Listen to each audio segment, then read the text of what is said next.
Welcome to my class and stories. आज हम discuss करेंगे NIOS national institute of open schooling का 10th class की इंग्लिश का चैप्टर 4 पोएम 4 यानी कि जो पोएम है चैप्टर है टॉल ट्री यानी कि टॉल ट्री, जो कि एलिन इसके पोइट हैं जिसको बारे में हम डिस्कस कर रहे हैं। एक छोटी सी पोएम है ये टॉल ट्री यानी कि लंबे लंबे पेड़। पहले इसका एक वर्णन दे देते हैं कि इसमें पोएट कहना क्या चाह रहा है, इसके पोएम का क्या मीनिंग है। कि टॉल ट्रीज़ यानी कि जो लंबे लंबे पेड़ होते हैं उनकी रूट्स जो होती हैं वो अर्थ के अंदर होती हैं और उनका जो सरफेस होता है बॉटम, एक होता है बॉटम, उसी में जड़ें होती हैं, एक होता है सरफेस एरिया। तो वो जो उसकी शाखाएं होती हैं, पेड़ पत्तियां होती हैं, वो लंबे लंबे होते हैं और वो बहुत ऊंचे होते हैं। ये लंबे पेड़ों के बारे में एक पोएट अपनी एक पोइट्री कर रहे हैं जिसमें वो पेड़ जो हैं उसकी तुलना इंसानों से की गई है। चलिए स्टार्ट करते हैं। पहला इसका पैराग्राफ है, with their feet in the earth and their head in the sky the tall trees watch the clouds go by. means by saying that the tree have their feet in the earth and their heads in the sky। कि trees के जो feats होते हैं वो अर्थ के अंदर होते हैं और हेड जो होता है स्काई के अंदर होता है। The poet convey to reader that the trees are very very tall. जो पोएट बताना चाह रहा है अपने पढ़ने वालों को कि ट्रीज़ जो होते हैं बहुत ही लंबे होते हैं, ये लंबे पेड़ों के बारे में है। The poet looks the tall trees and the feel that they are standing and watching the clouds as they pass. कि वो इतने ऊंचे खड़े हुए हैं कि वो अपने पास से बादलों को भी गुजरते हुए देखते हैं। Do you notice that she also describe the trees as if they were human beings with the head and the feet even the eyes is seeing around them. कि यहाँ पे नोटिस हो रहा है कि जो आदमी होते हैं वो भी इसी तरीके के होते हैं, उनके भी पैर जो होते हैं वो ज़मीन पर होता है और उनका हेड जो होता है वो ऊपर होता है और उससे वो सब चीज़ें ऊंचाई की तरफ को देखते हुए चलते हैं, लेकिन कभी नहीं देखते अपनी फीट्स को। Why does the poet compare the tall tree to the human being. कि क्यों किया पोएट ने टॉल ट्री को ह्यूमन बीइंग से compare. Does the poet see some other similarity between human beings and the tall tree. कि उसने कुछ similarities मतलब समानताएं पाई ह्यूमन बीइंग्स में, जो आदमी होते हैं इंसानों में, और टॉल ट्रीज़ में। Maybe she feel that the some human beings are like the tall tree that are strong. कि वो जो कुछ इंसान जो होते हैं स्ट्रॉन्ग होते हैं वो अपने आप को टॉल ट्री समझते हैं। टॉल एंड द पावरफुल, जो पावरफुल होते हैं, जो के समाज में सेलिब्रिटीज़ होते हैं, पॉलिटिशियंस होते हैं, कुछ अफसर्स होते हैं, कि वो अपने आप को बहुत बड़ा समझते हैं। Like the tall tree that they have their feet in the ground. कि उनके भी जो फीट्स होते हैं वो ग्राउंड पर ही होते हैं। कि कोई पॉलिटिशियन है तो वो नेता जो बनता है वोटरों की वजह से वोट उसको मिलते हैं, इस तरीके से समझने के लिए कि हाँ उनके भी पैर जो होते हैं ग्राउंड पे ही होती है।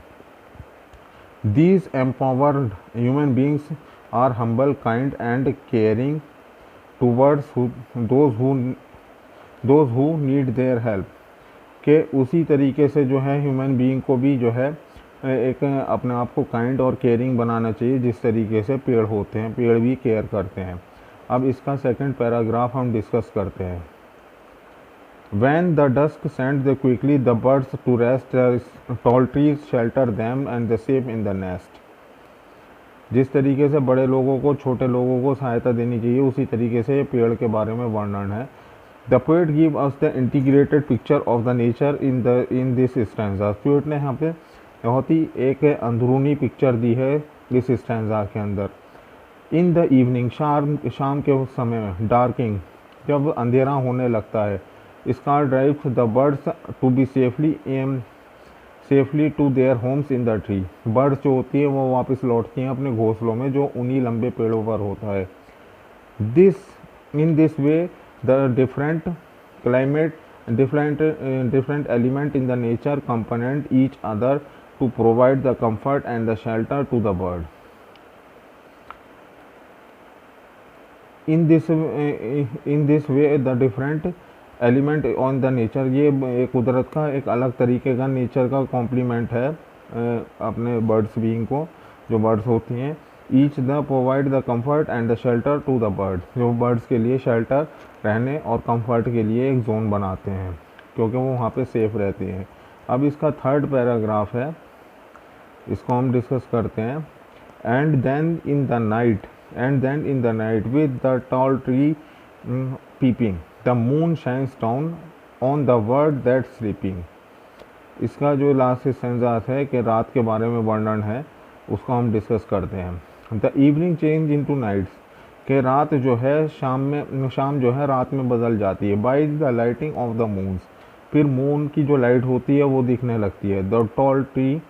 The tree stay awake to keep the watching over the birds as sleep, के पेड़ जो है वो रात को जागते हैं। नॉर्मली ये कहावत है पेड़ों के बारे में, कि पेड़ जो है रात को जागते हैं और दिन में सोते हैं, क्योंकि रात को जो है वो कार्बन डाइऑक्साइड उतनी नहीं, वो सॉरी ऑक्सीजन उतनी नहीं रिलीज़ करते हैं जितनी वो रात को लेते हैं। कार्बन डाइऑक्साइड लेते हैं। ये कुछ साइंटिफिक है, कह रही है, इस चैप्टर से अलग है। In the evening change into the night, कि शाम जो है रात में बदल गई। And by the lighting of the moon की रोशनी आने लगी। The tree stay awake to keep the watch over the world as it sleep, के पेड़ जो है देख रहे हैं, संसार सो रहा है और वो पेड़ देख रहे हैं। The poet see that the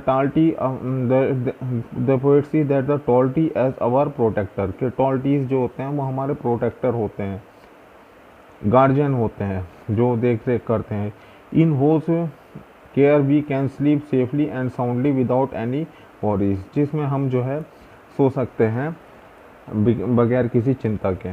means के ये एक कहानी है जो समझाई गई है टॉल ट्री के बारे में। टॉल ट्री जो है बर्ड्स को एक शेल्टर देते हैं, दिन में ऑक्सीजन देते हैं, और उनकी ह्यूमन बीइंग से भी कंपेयर की जाती है कि जिस तरीके से इंसान के भी पैर ज़मीन पे ही होते हैं, चाहे वो कितना ही बड़ा आदमी हो, और सर उसका हमेशा ऊपर होता है। होप डाउन के आपको समझ में आई होगी, बाकी के लिए आप खुद पढ़िए। Thank you very much for watching the poem tall tree. Thank you very much.